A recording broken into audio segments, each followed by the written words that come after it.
In many ways, being considered American is based on being thought of as white. Thus, someone who looks different faces an additional hurdle as being thought of as not only culturally and nationally different, but different as far as face value goes as well. This works to some extent both ways. The more American one appears regarding language, dress, and cultural presentation, the more mainstream and white someone is viewed as. But by and large, white ethnic groups, those from European countries, were more easily accepted and assimilated into society.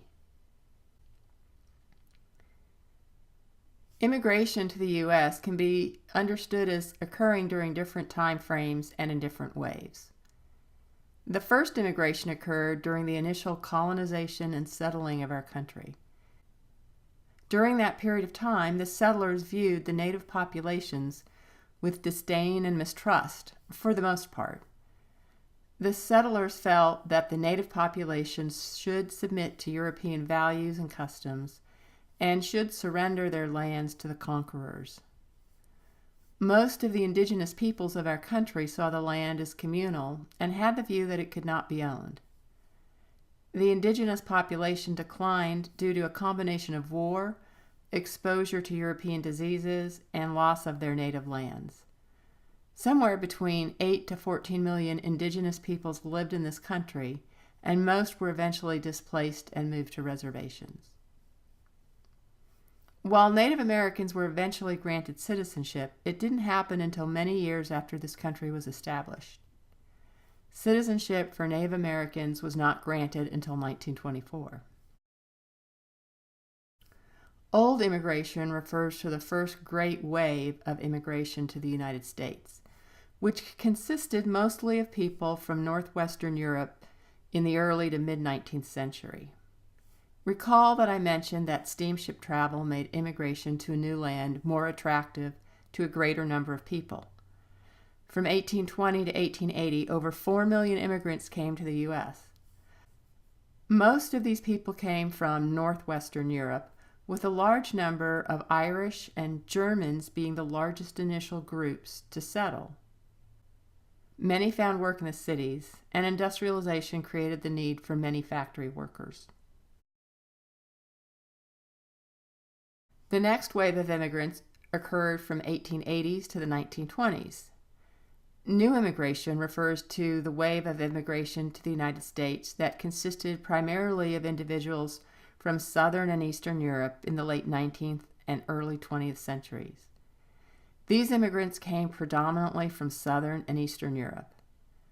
About 25 million came during this wave.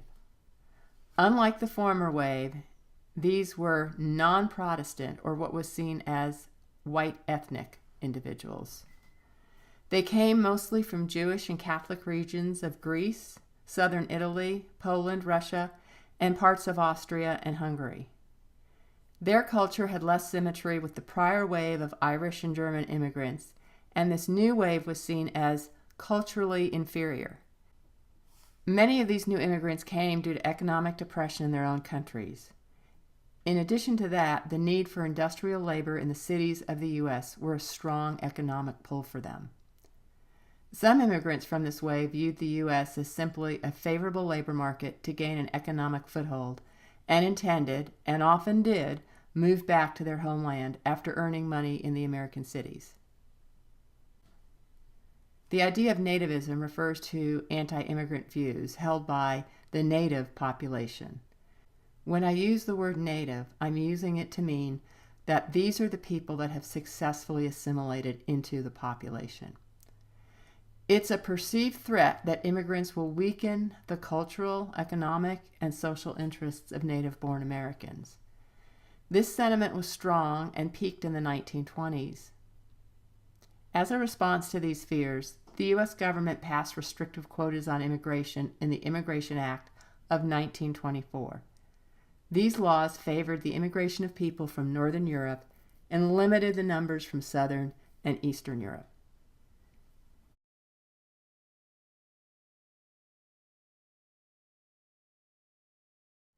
The latest wave of immigrants is from 1960 to 2000, where 24 million immigrants entered the U.S. The Immigration Reform Act of 1965 eliminated the restrictive quota system and created criteria for citizenship that gave priority to those with familial connections to U.S. citizens and who also had desired occupational skills. Any rhetoric indicating discrimination based on race or country of origin was removed from immigration law at that time. The lawmakers hoped this new legislation would result in a new immigrant-friendly image of the United States. The reality was that the U.S. had an enormous increase in immigration. By 2003, the population of foreign-born individuals was at an all-time high of 35 million, about 11.5% of the U.S. population.